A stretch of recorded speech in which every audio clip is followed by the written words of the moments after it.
It's a face-off with the Green Goliath. Here's your relook at the Toybiz Marvel Legends Face-Off Hulk.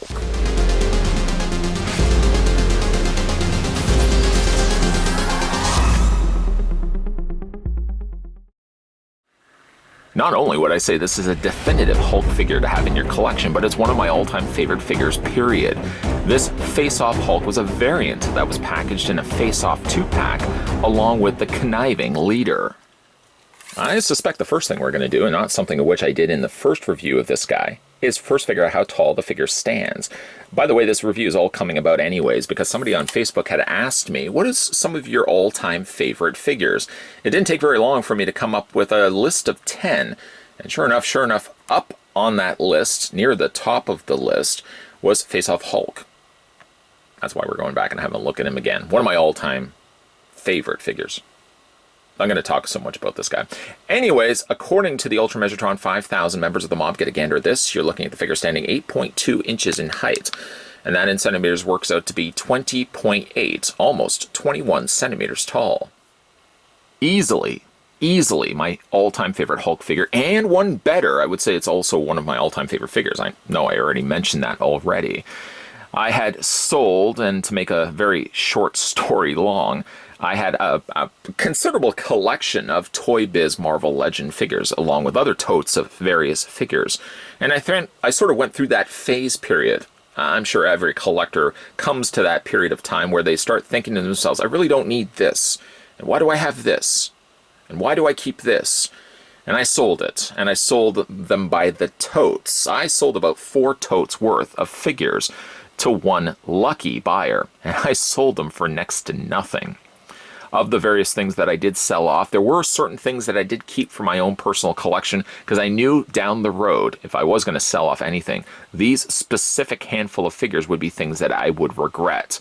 The one thing I did not make sure, the one thing I made sure I didn't end up selling, was this guy right here. Unfortunately, though, with the other Face-Off Hulk, I did have both versions of Hulk, the regular version, and this is the variant. Of course, I also had both leaders. That Hulk and the 2 leaders I did sell. I did keep this one here though, and ultimately I think I might still go back and see if I can try to find the original regular version of Hulk that didn't have the grimmest face.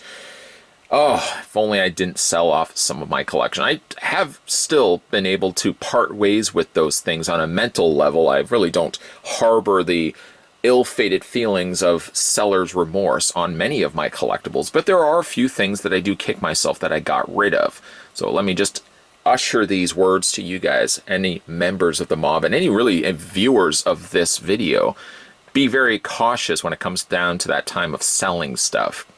Some stuff you may be finding it easy to part ways with things. Other things you might find yourself regretting after the fact. Don't regret some of your sellings of collectibles.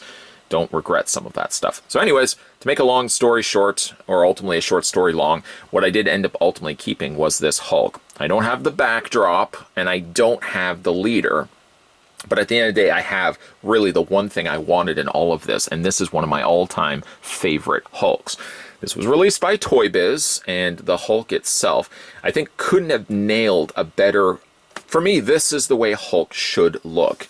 The big green behemoth, just a mass towering amount of rage, just summoned up in this plastic release of the Hulk.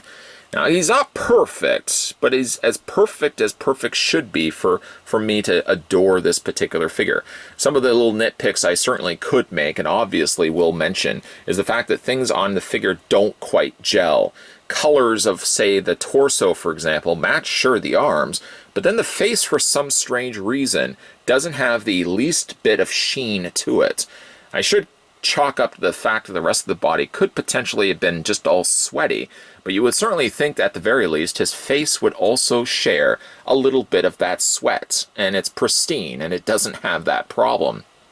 Paint can be a bit of an issue when it comes to a lot of these figures as well, just random slappings of brown paint. Well, we'll talk about that also in a second as well. But in the meantime, let's have a look at his face. This is the variant, and with the variant also gives you the sneer, the exposing of Hulk's teeth. Like I said, paint isn't always at perfect when it comes to a lot of these figures, and for some strange reason, like there's just paint across his teeth. A little bit also at the corner of his lip. I guess that's just a continuation. Somebody got very, very generous when it comes to the moving of the paint across his face and didn't seem to care too much that the paint ended up in the corner there as well. Despite its imperfections, there's nothing really I wouldn't change to this particular figure. It's the perfect head sculpt. And so disappointed I am in the fact that I actually got rid of the other Hulk. I would have loved to still have both of those in my collection. Leader, I don't care about the leader. But these particular Hulks, the bodies would be also, I believe, the exact same. There's nothing really different between them. Of course, you've got Hulk in his classic purple ripped pants. That's the way to go. You don't want spandex pants on this guy. They have to be legitimately ripped purple pants. And this particular Hulk does have that, along with big, giant Hulk feet. It's interesting that they sculpt the actual feet, this part of the foot, and they sculpt the toes, while the whole back section is completely flat and just regular smooth plastic. I mean, I don't know why specifically texturing has to be coming into play here, but he does have pegals on the undersides of his feet. I don't have any issues necessarily with the figure standing. As I said, like, there is some issues where paint, I'm not really sure specifically why they did the things that they did. I mean, he's not, like I said, perfect in the sense that paint levels, like, he gets a little crazy here. This is like if you were toasting cheese in the oven and, you know, the cheese starts to brown on the surface of the skin. You got to use that processed cheese as well. You don't use the real block cheddar cheese. No, you got to use the real cheap cheese slices. Well, that's basically what's looking like here. It looks like on the arm itself, he's got all this browned surface processed cheese layer kind of burning before it starts singeing in the oven. How's that for a description? Proportionately, he looks exactly as Hulk should be. Very large in the torso, very large pectoral muscles, and he's got the abdomen muscles there as well. If only they didn't have to add so much unnecessary paint on really both of the shoulders and the forearms. Most, if not all, the paint is actually really on par, other than for the fact that the face doesn't match the same coloring. His big giant back, and still to this day, I don't know why he has a hole right there. I thought at one point there was a screw somewhere lodged inside of all of that and keeping the two shells to the figure together. But I think this is just molded plastic, so I don't know specifically why that he has that big hole in the back. Maybe I'll never know the reasoning why Hulk's got that big hole in his back. Decent enough level of texturing that they've added to the pants. It kind of looks a little bit like burlap, like a potato sack. I can't imagine his pants are made out of potato sacks, but maybe that's the only thing he had available at his means. The pants are done decently enough. It looks like there's a secondary coat of like a darker purple that they've incorporated to the pants. Then, of course, when it comes to the figures themselves, oh, he does have unnecessary like burning of the cheese color there in the brown, and then this foot is just completely pristine. Why? Oh, why? Doesn't make any sense to me. It just seems like we just slapped it here, not here, and then we put a whole bunch on this one arm, and not so much on this one. And that may all sound like I'm nitpicking this figure, but at the end of the day, I wouldn't trade this for a leprechaun's wish. Although again, if I did have a leprechaun's wish at my disposal, I would simply just give this away and then wish for a sealed version of Face Off Hulk, both in the regular release and the variant release. The unfortunate end of this is a lot of the Toybiz figures have skyrocketed in prices, much like a lot of these things that I've sold and regretted after the fact. Prices have gone up, my smile has gone down to a frown town, and unfortunately I'm disappointed the fact that now I have to, if I wanted to get these nowadays, I'd have to pay the additional prices involved in that.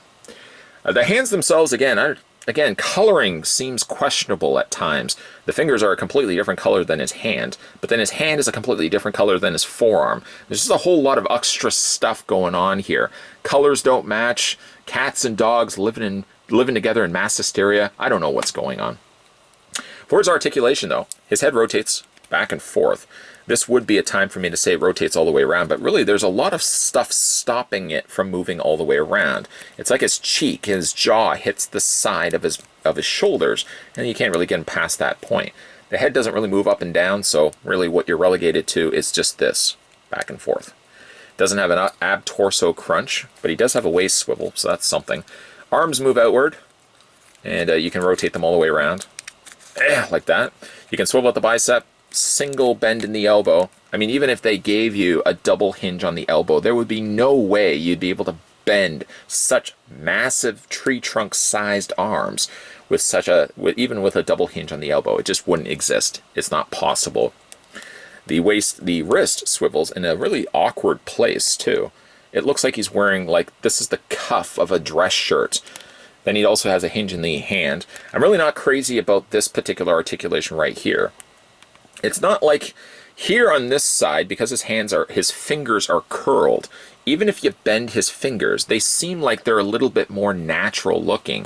Unfortunately, with this hand being completely flat digits, these sausages, completely flat as they are, if you bend them, it just looks really awkward. I'm not really going to be bending my hands on this particular figure anytime soon anyways. Legs hinge outward, and you can rotate them forward and back. He has quite a generous swivel at the top cut of the thigh.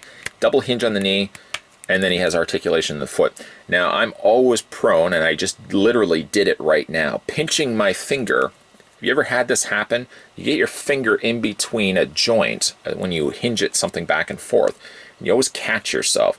Every single time I've picked this figure up out of my storage and I move something on him, the same thing always happens.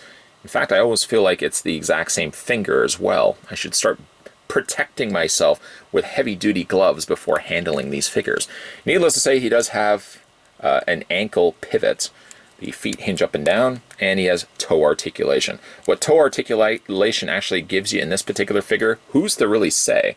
I guess it does give you some additional clearance if you wanted to have him more in a running pose, but a lot of that can be chalked up just to how stable this figure is. He's stable enough if you have him completely planted on his flat Hulk feet in any bit of running pose. Then you might have the figure not quite staying completely up and poor little Hulk falling over.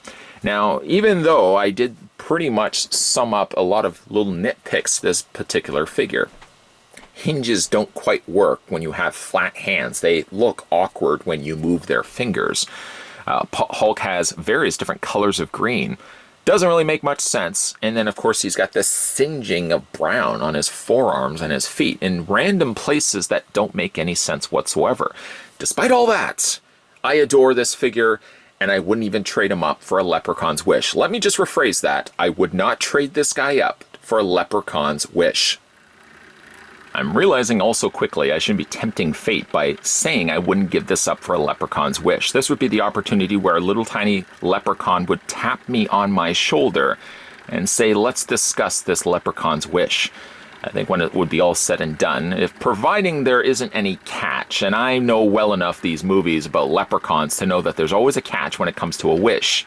Sure, I could say I would love to get both Hulks still sealed in their packaging, the regular and the variant with the leader, which I don't really care as much about anyways. I'm sure there would be some catch to that. Maybe I would find myself imprisoned in a giant packaging made by Toybiz and made for my size, and that would be the twist to my wish. So far be it from me, even though there could be a leprechaun right here. I'm sorry, Mr. Leprechaun. I'm passing on the option for wish. I think I'm just going to stick with the Hulk that I have right here. And ultimately, this all boiled down to the fact that I did get somebody asking me, what are some of your favorite figures? One of these days, I really should sit down and commit the time to actually come up with a list of some of my all-time favorite figures. I could easily come up with 10. Hulk here from the Face-Off line finds himself very easily sitting within the top 5. I adore this figure, despite the shortcomings I'm sure I mentioned in this review.